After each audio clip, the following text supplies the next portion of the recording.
परमेश्वर ने कहा इनसे क्या चुप रहे और ये बोले ना, और जो मैं इनसे कह रहा हूं वो कर। सम टाइम हम लोग अपने सिचुएशंस को देख करके बहुत कुछ हम सुना देते हैं। पास्टर हमारे घर में प्रार्थना करने आते हैं, पास्टर को भी हम सुना देते हैं। अपना दुख हम इतना प्रकट कर देते हैं, हम पास्टर को भी रुला देते हैं।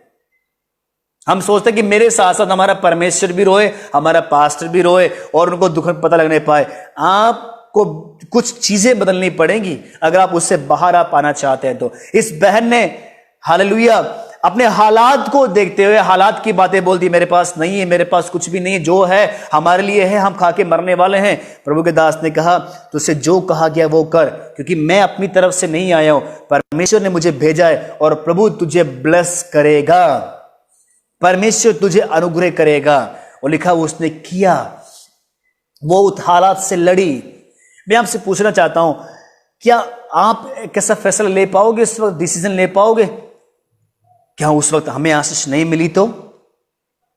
इसने तो कह दिया कि मुझे बना के दे दे, अगर नहीं हुए तो मेरा क्या होगा, मेरे बच्चों का क्या होगा, हम भूखे मर जाएंगे। वो लड़ी बहन, आपको नहीं पता, आप थोड़ा इमेजिन कर लीजिए वो बहन के अंदर कितनी मानसिक रूप से लड़ाइयां चल रही होंगी। मैं दूं या ना दूं, मैं ये करूं या ना करूं।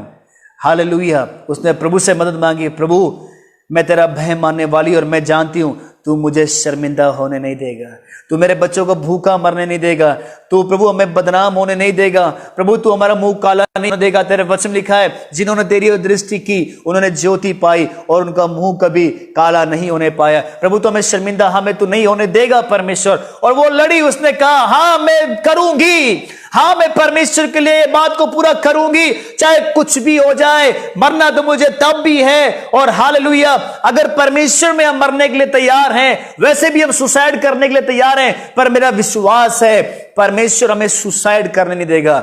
धर्मी कभी सुसाइड नहीं करते, धर्मी कभी आत्महत्या नहीं करते, धर्मी अपनी पूरी आयु में मरते हैं, शांति से सोते हैं, अपनी पूरी उम्र में सोते हैं। भजन संहिता 128 के मुताबिक वो अपनी ब्लेसिंग्स देख के, अपने बच्चों की कामयाबी को देख के, अपने परिवार की प्रोग्रेस को देख के, नाती पोतों अपने जनरेशन को देखने के बाद लंबी उम्र में परमेश्वर को अपने पास बुलाता है। ये प्रभु की आशीषें हैं। और उस बहन ने लड़ी और उसने कहा ओके मैं करूंगी, और वो लड़ी और उसने जैसे उस बात को किया, परमेश्वर की आशीषें उसके जीवन में आ गई। मुझे एक गवाही याद आ रही है और मैं जल्दी से इस बात को बोल के मैं तीसरे पॉइंट में मैं आगे जाऊंगा। और हमारे एक प्रभु के दास है चेन्नई में, डॉक्टर डी मोहन। मैं कई बार बात को जब देने की बात आती है मैं इस गवाही को मैं जरूर बताता हूं, और ये सत्य है, कोई कहानी नहीं है। वो प्रभु के दास जब उन्होंने अपनी सेवा शुरू की थी, वो एक परिवार में सेवा करने के लिए गए और परमेश्वर ने वो परिवार भी एक विधवा आंटी का घर था। और डॉक्टर डी मोहन उस समय जवान थे, अभी तो काफी उम्र है, मेरे ख्याल 70-75 के आसपास उनकी उम्र है। और वो वहां सेवा करने के लिए गए तो वो बहन कुछ दिनों से कॉइन्स, सिक्के उस समय में ना चलते थे ना, 1 आना 2 आना, 50 पैसे, 20 पैसे, 30 पैसे, इस तरह चलते थे ना। हमने तो सब देखा नहीं है, देखा आज के समय में देखते भी तो वो सब यूजलेस है, उनकी कोई वैल्यू नहीं है। तो वो माता जी परमेश्वर के नाम से अलग करती थी और उसने इकट्ठा करके रखा हुआ था कि जब परमेश्वर का दास मेरे घर में आएगा मैं उसको दूंगा। अब ये प्रभु का दास पास डी मोहन उनके घर में प्रार्थना करने के लिए गए, प्रार्थना हुई, आशीर्वाद वचन दिया, बाइबल से चैप्टर पढ़ा, और जैसे ये प्रभु के दास जाने लगे उस माता जी ने कहा पास्टर जी रुकिए और अभी मत जाना, मैं भी आ रही हूं। उसने बोला कि ठीक है मैं रुक जाता हूं।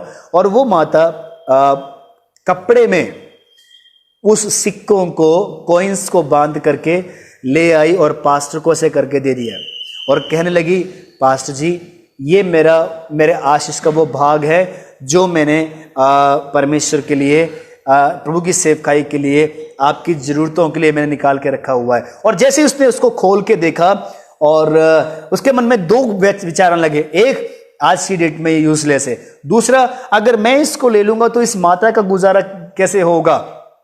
हालेलुया। उसने लेने से मना कर दिया, नहीं मैं इसे नहीं ले सकता। उसने बोला माता जी नहीं, आपने मुझे चाय पिलाई, आपने मुझे पानी पिलाया, मैं घर में आया, इतना काफी है। मैं चाहता हूं आप इसे अपने गुजारे के लिए, अपने खर्चे के लिए, अपने दिन भर के गुजारे के लिए आप रख लीजिए। और वो जबरदस्ती माता के हाथों में छोड़ के पास्टर चला गया। हालेलुया। और रास्ते ही में था, परमेश्वर ने उसको वहीं पकड़ लिया। कहां जा रहा है, क्यों जा रहा है, तूने उससे वो दान क्यों नहीं लिया? वो बोला परमेश्वर मैं कैसे ले सकता था, वो माता जी बहुत बुजुर्ग हैं, वो तो बहुत वो पैसे मैंने इसलिए नहीं लिए कि उनके पास खुद के पास क्या होगा। तो परमेश्वर उसको बोला तू क्या सोचता है कि वो तुझे दे रही है? नहीं, वो मुझे दे रही है। जब वो तुझे देगी तब मैं उसे आशीष दूंगा। हालेलुया। मैं उसको बरकत देना चाहता हूं और तू उसकी बरकत को रोकना चाहता है। तू कौन होता है कि उसकी बरकत? तू अभी वापस जा और जाके वो जो दान देना चाहते वो कितने भी हो उससे ले ले, क्योंकि तब मैं उसके बाद उसको बरकत दूंगा। वो प्रभु का दास वापस उसने अपनी साइकिल घुमाई और वापस उस घर में गया और वापस उस घर के दरवाजे खटखटाया। और जैसे ही वो माता जी ने दरवाजा खोला, वो बोले अरे पास्टर जी आप दोबारा कैसे? वो पास्टर ने ना जय मसीह की बोला ना कुछ बोला, बोला जो पैसे जो दान आप मुझे देना चाहते थे जल्दी से मुझे वापस दे दो। बोला पास्टर जी क्यों, क्या हुआ? बोला कोई सवाल नहीं, आप जो मुझे देना चाहते थे वो दे दो, मुझे माफ करो मैंने आपका दान नहीं लिया। हालेलुया।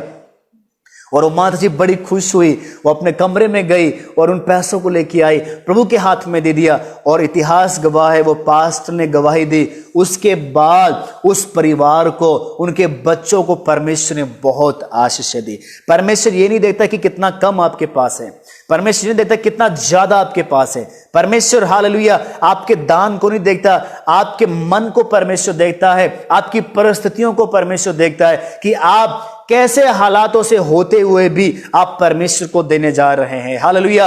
आप कभी भी प्रभु को दे रहे हैं तो अपने अपने दाहिने बाएं आप देख के मत दें कि अगर मैं इतना दूंगा तो मेरी सिचुएशन कैसे होगी। इतिहास गवाह है और बाइबल भी ये बात कहती है, जिन्होंने दिया परमेश्वर ने उनको ब्लेस किया। हालेलुया। पर जिन्होंने क्वेश्चन किया, जिन्होंने सोचा विचार किया कि नहीं हम बाद में हम देंगे, वो परिवार आज भी वही के वही खड़े हुए हैं। पर आज की डेट में जो परमेश्वर को दे रहे उनको आप देखें, परमेश्वर को बढ़ाया। मैं ऑनलाइन आज आपसे एक बात कहना चाहता हूं, अगर प्रभु के साथ आपका लेन देन सही है तो विश्वास से देख लीजिए, विश्वास कर लीजिए, आने वाले दिनों में एक महान और एक बड़ी आशीष परमेश्वर यीशु मसीह के नाम से आपको देने जा रहा है। और कोई भी आशीष आपसे छीन नहीं सकता, कोई भी आपकी आशीष को बांध नहीं सकता, क्योंकि जिसको परमेश्वर ने ब्लेस किया है कोई उसे बांध नहीं सकता। हालेलुया। एक अच्छा डिसीजन ले, उस बहन ने एक अच्छा डिसीजन लिया, उस सारपत नगर की विधवा ने ही डिसीजन लिया, अगर मुझे परमेश्वर की बड़ी आशीष को पाना है तो जो अभी मुझे करने के लिए कहा जा रहा है वो मैं करूं। तीसरी बात आपके साथ में जोड़ना चाहता हूं, हम पढ़ते हैं 2 क्रॉनिकल्स दूसरा इतिहास 20 अध्याय 1 आयत से लेकर 17 तक। यहोशाफात का डिसीजन जय के लिए, उसके लोगों की सुरक्षा के लिए, देश की सुरक्षा के लिए, उसके माल के लिए, उसके देश के लिए। अगर हम यहोशाफात की किताब 20 अध्याय हम पढ़ेंगे, अगर हम माफ कीजिएगा दूसरा इतिहास अगर हम 20 अध्याय हम पढ़ेंगे तो वहां पे हम सब पढ़ेंगे यहोशाफात ऐसे सिचुएशन में घिर गया जहां उसको कुछ भी समझ नहीं आ रहा था। बहुत से लोग बोल रहे थे लड़ाई कर, आगे बढ़, युद्ध कर, युद्ध कर, लड़ाई कर, पर यहोशाफात ने कुछ भी नहीं सुना। लिखा है मोआबी, अमोनी, हालेलुया, मूनियों, ये सब लोग, ये देश मोआबी, अमोनी और मूनी, ये तीन देश की सेनाएं, राजाएं बड़े हथियार के साथ इस्राएल यहोशाफात के विरुद्ध लड़ाई करने के लिए वो आ गए। मैं आपके लिए पढ़ रहा हूं, जल्दी पढ़ूंगा।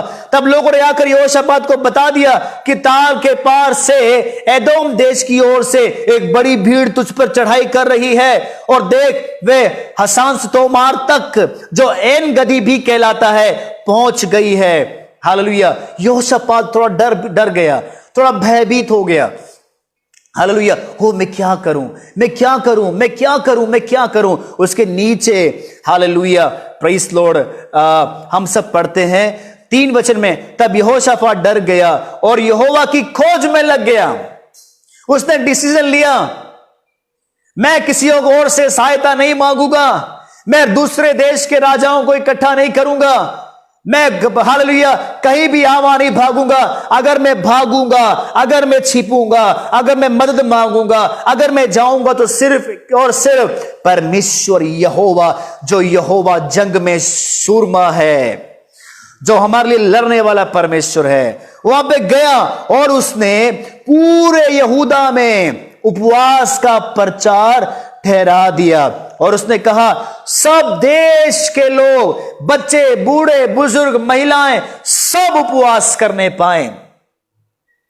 मेरे ऊपर एक बड़ी विपत्ति आ रही है, मेरे लोगों के ऊपर एक बड़ी विपत्ति आ रही है, मेरे देश के ऊपर एक बड़ी विपत्ति आ रही है। मेरे देश की आशीषों को लूटने के लिए, मेरे घर की बरकतों को लूटने के लिए, मेरे बच्चों को मारने के लिए, मेरे देश को नाश करने के लिए ओ मोआबी, आमोनी और मूनी लोग आ रहे हैं। लेकिन हालेलुया हम उससे पहले कि वो हमारे देश में आए, उन्होंने उपवास का प्रचार ठहरा दिया। वो सब मंडली के बीच यहोवा का आत्मा समाया और वह कहने लगा, यहोवा तुमसे यूं कहता है, तो इस बड़ी भीड़ से मत डरो और तुम्हारा मन कच्चा ना हो, क्योंकि युद्ध तुम्हारा नहीं, युद्ध परमेश्वर का है। हालेलुया। मेरे पीछे बोलिए, युद्ध मेरा नहीं है। विश्वास करिए, परमेश्वर आपको ब्लेस कर, हालेलुया। परमेश्वर आपके जीवन में अपने अनुभव देगा। आप जब इस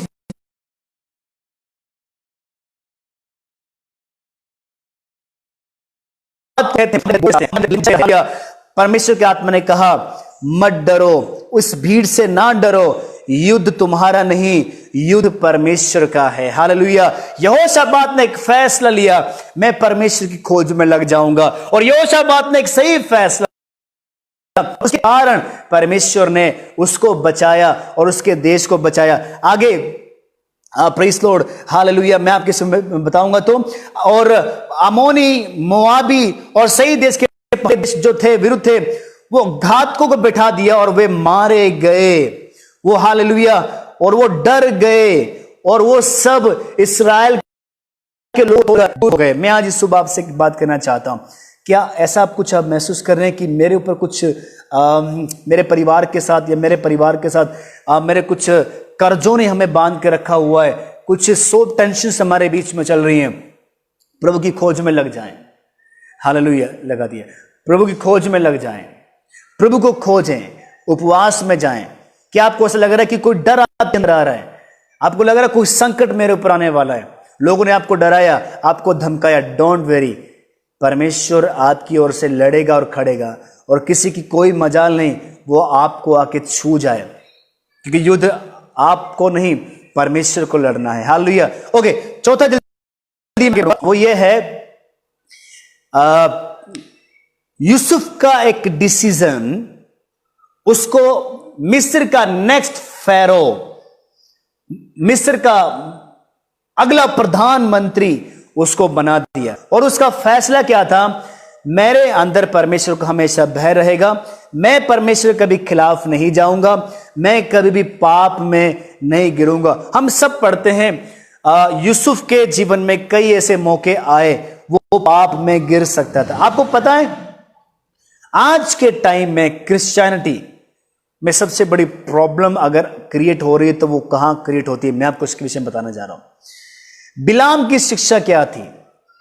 यदि हम प्रकाशित वाक्य किताब में हम पढ़ेंगे तो जो वहां पे 7 कलीसियाएं थी, 7 कलीसियाओं में से एक कलीसिया को परमेश्वर ने यह कहा कि तुम में से ऐसे कितने हैं जो बिलाम की शिक्षा को क्या करते हैं?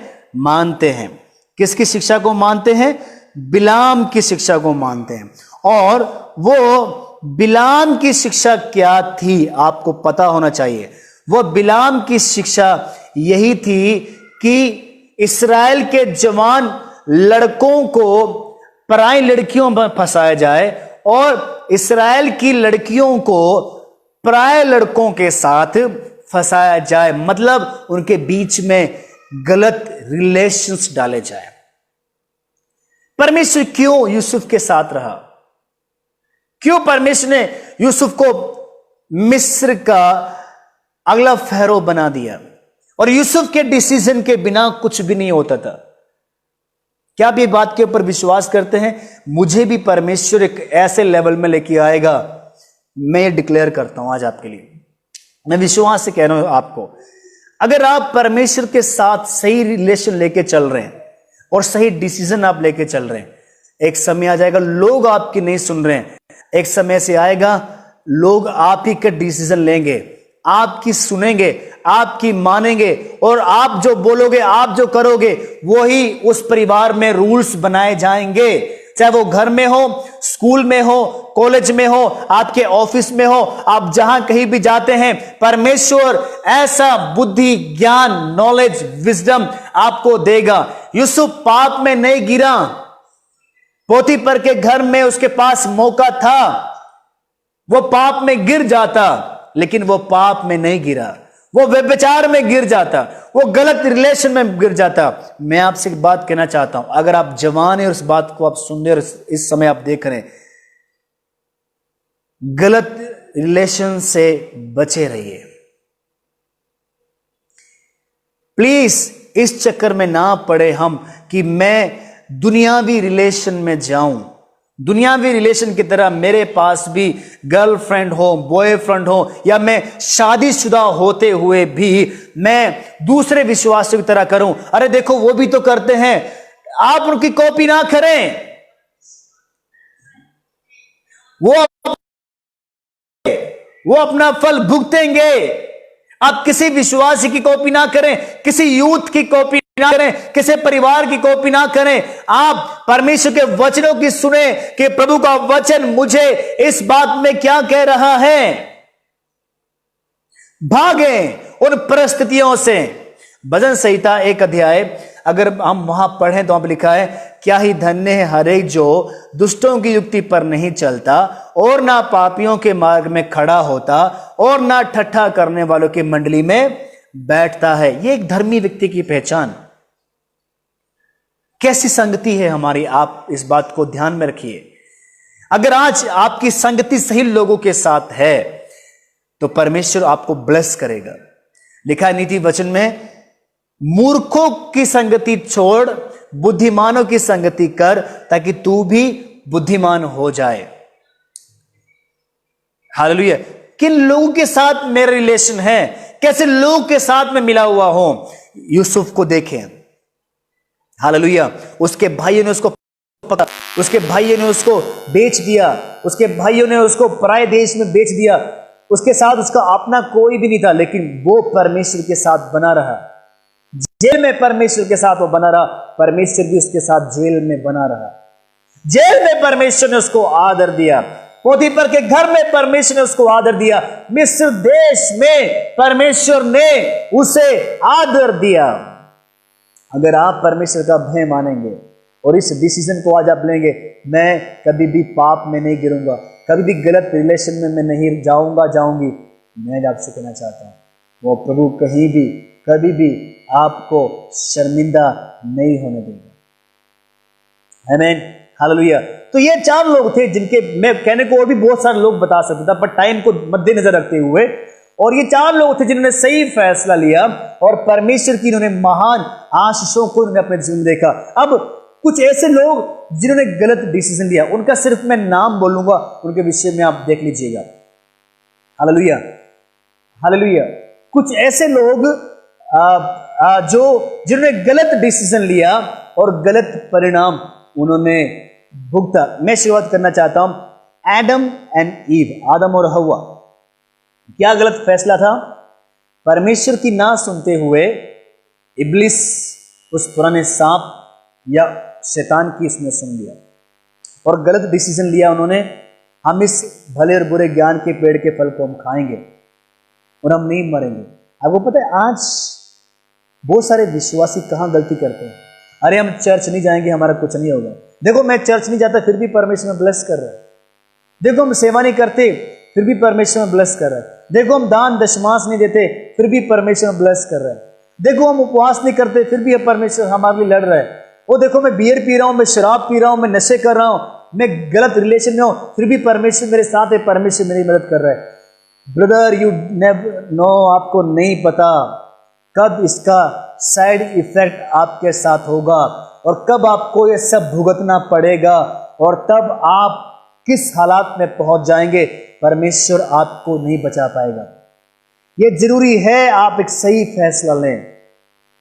आदम और हव्वा की तरह हम गलत रिलेशन ना लें, गलत डिसीजन हम ना लें।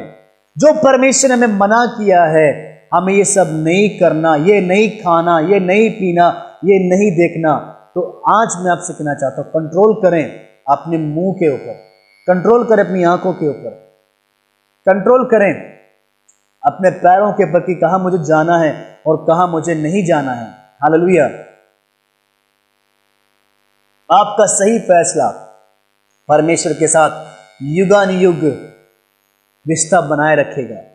आदम और हव्वा परमेश्वर के साथ युगानुयुग तक अपना रिश्ता बनाए, परमेश्वर के सामने वो गिर गए, फसल गए। दूसरा, कैन, उसका गलत डिसीजन ये था, परमेश्वर ने मेरी भेंट को ग्रहण नहीं किया, मैं अब अच्छा नहीं रहूंगा, मैं अब वो करूंगा जो अभी तक इस पृथ्वी पर नहीं हुआ। कभी कभी हम यहां गलती करते हैं, पता क्या सोचते हैं, इतना मैं उपवास करता हूं, इतना मैं फास्टिंग करती हूं, इतना मैं प्रार्थना करता हूं, इतना हम दान देते हैं, इतना हम दशमांश कर रहे हैं, इतना हम इतने सालों से हम प्रभु के साथ चल रहे हैं, अभी भी हमारे दुख नहीं जा रहे, अभी भी हमारी गरीबी नहीं जा रही, अभी भी हमारी बीमारी नहीं जा रही, अभी भी हमारे दुख दर्द दूर नहीं हो रहे।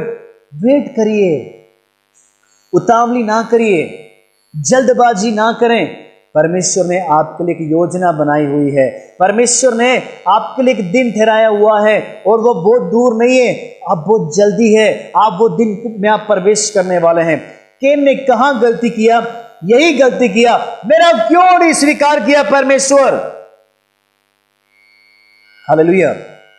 उसका क्यों किया? जलन, ईर्ष्या, बैर भाव, और उसने अपने भाई हाबिल को मौत के घाट उसने उतार दिया और एक गलत डिसीजन लेने के कारण एक श्राप परमेश्वर ने दिया जो केनियों के खानदान पर आज तक बना हुआ है। हालेलुया।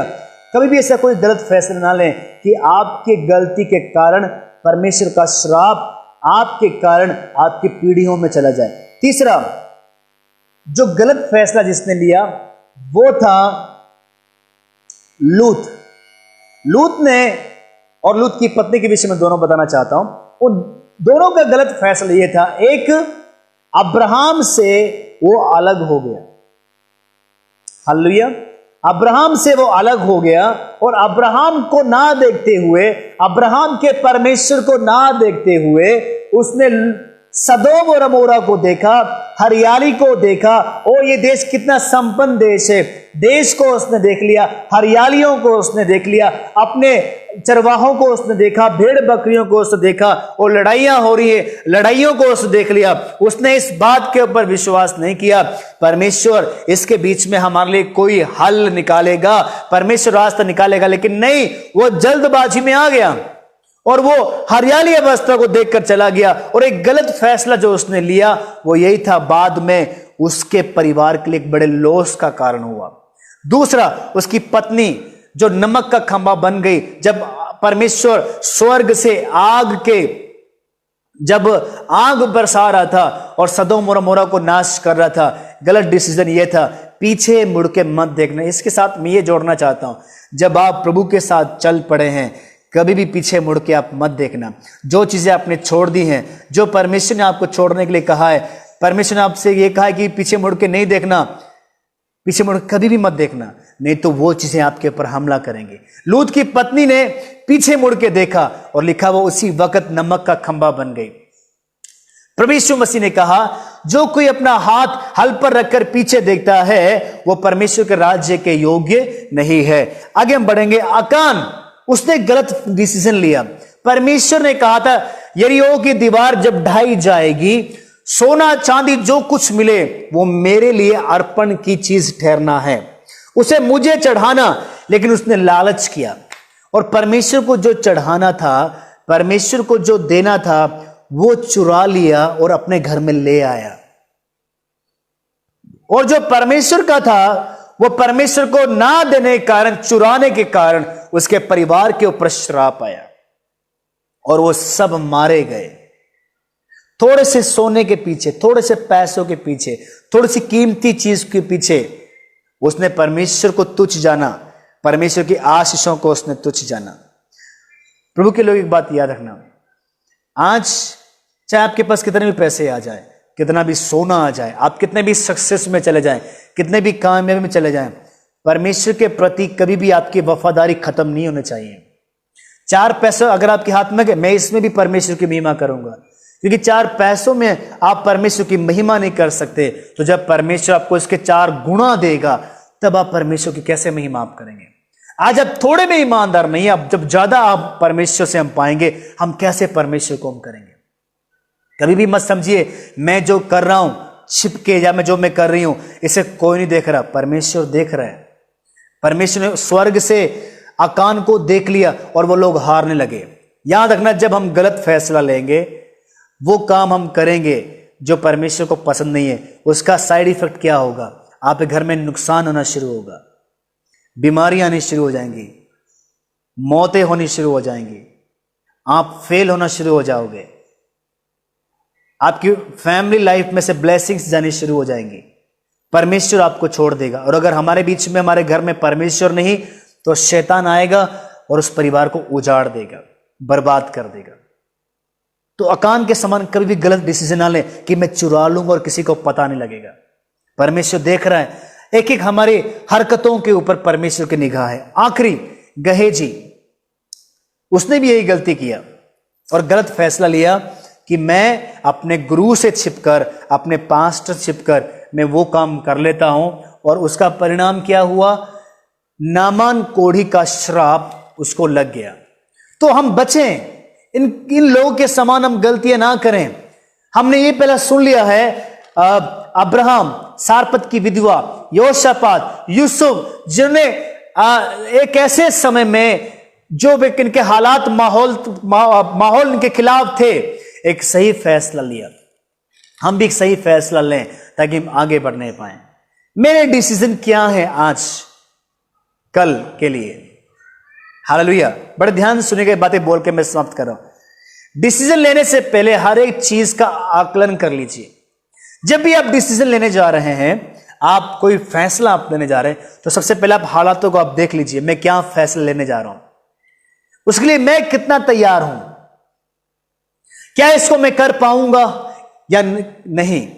तो जो भी आप डिसीजन लेने जा रहे हैं, कभी भी जल्दबाजी में डिसीजन ना लें।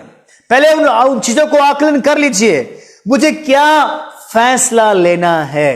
जिस तरह आदम और हव्वा ने, अगर वो परिस्थितियों को पढ़ लेते कि ये हमें भरमा रहा है इब्लिस, तो वो जल्दबाजी में फैसला लेके उस फल को ना तोड़ते और ना खाते और ना वो दंड पाते। तो डिसीजन लेने से पहले हर एक चीज को आप आकलन कर लीजिए, उसको तोड़ लीजिए, आप पढ़ लीजिए, समझ लीजिए, तब आप डिसीजन लीजिए। दूसरा, जब भी आप डिसीजन ले रहे हैं, आप तुरंत या जल्दबाजी में आप डिसीजन ना लें। हालेलुया। वेट करें, समझे पहले उन चीजों को, फिर उसके बाद आप डिसीजन लीजिए। तीसरा, इमोशनली होके, हालेलुया, या डिप्रेशन में आकर के कभी भी आप डिसीजन ना लें। इमोशनली होके या गुस्से में आके या टेंशन में आके, डिप्रेशन में आके या गुस्से में कभी भी आप डिसीजन ना लें, इसमें आप ही का नुकसान है। ध्यान रखिएगा इस बातों को। अगली बात, डिसीजन लेने से पहला आप पॉजिटिव रहें। जब आप पॉजिटिव हैं तब आप डिसीजन लीजिए, परमेश्वर आपको सही फैसला लेने में आपकी मदद करेगा। दूसरी बात, जब भी आप डिसीजन लेने जा रहे हैं, आपको पवित्र आत्मा की जरूरत है, पवित्र आत्मा की अगुवाई की आपको जरूरत है। पवित्र आत्मा की अगुवाई मांगे। पवित्र आत्मा आप मेरी अगुवाई कर, मैं इस काम को करना चाहता हूं, मैं ये फैसला लेना चाहता हूं, आप मुझे बताएं मैं कैसे इस फैसले को लूं और फैसला लेने के बाद मैं कैसे इस काम को पूरा करूं। हालेलुया। सही डिसीजन ही आपको सही गाइडेंस भी देगा। सही आपका फैसला ही आपको सही मार्गों पर लेके जाएगा। गलत डिसीजन आपको गलत मार्गों में ले जाएगा, और अगर आप गलत मार्गों में आप चले गए, वहां आप फेल होंगे, वहां आप अकेले होंगे, वहां आपको जद्दोजहद करनी पड़ेगी, लड़ना पड़ेगा, आप टूट जाओगे, निराश हो जाओगे। क्यों? आपने सही फैसला नहीं लिया, गलत फैसला लिया और जल्दबाजी में आपने फैसला लिया। पवित्र आत्मा की अगुवाई आपने नहीं पाई और तुरंत आपने फैसला ले लिया, इसलिए आपको यह सब परेशानियों का सामना आपको करना पड़ रहा है। बिना डिसीजन के कभी भी आप क्या कर रहे हैं आपको समझ ही में नहीं आएगा कि मैं क्या कर रहा हूं। जब आप डिसीजन लेते हैं, पवित्र आत्मा आपको काम करने के लिए बुद्धि, ताकत, अगुवाई देता है। पौलुस कहता है फिलिपियों 4 अध्याय उसकी 13 आयत में, जो मुझे सामर्थ देता है उसमें मैं सब कुछ कर सकता हूं। हालेलुया। ये उसका डिसीजन। अगर आज की डेट में पौलुस होता तो ये क्या बोलेगा? पवित्र मैं सब कुछ कर सकता हूं, और सब कुछ करने के लिए मेरे पास बहुत सारी प्लानिंग है, बहुत सारे डिसीजन है। सो प्रभु के लोगों में विश्वास करता हूं आज ये महीना जो जुलाई का महीना है हमारे लिए एक सही डिसीजन लेने का एक महीना है। आप डिसीजन लें।